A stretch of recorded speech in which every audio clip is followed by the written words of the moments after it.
Good day guys, welcome. Today we're discussing how to connect your laptop to a TV with HDMI cable. So guys, firstly, make sure to, of course, have two items handy. First one is, of course, the HDMI cable. You can either buy it from Amazon, or maybe you have this cable along with your packaging of the TV that you have, or maybe along with your laptop. Either way, just grab one. These are not that expensive. And of course, your remote. And after that, guys, the steps are pretty simple. So have your laptop and TV handy, and then just make sure to, firstly, of course, plug in your both ends of your HDMI cable to your TV and a laptop. So first end goes into, for example, your TV, and the other one to a laptop. So you just connect them.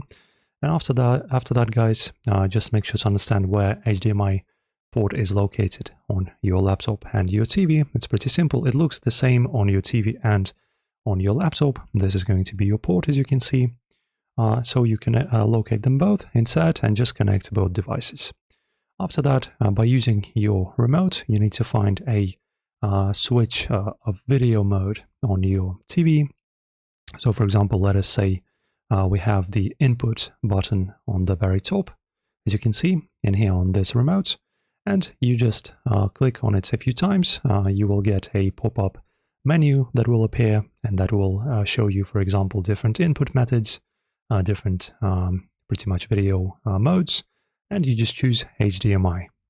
After that, your TV will register your laptop, and you will be able to see what's on your laptop screen on your TV. So it's pretty simple, guys.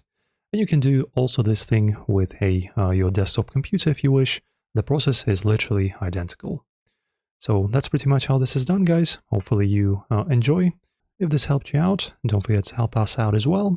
Press like on the video, subscribe, and leave a comment if maybe you have any feedback or questions. See you soon, guys.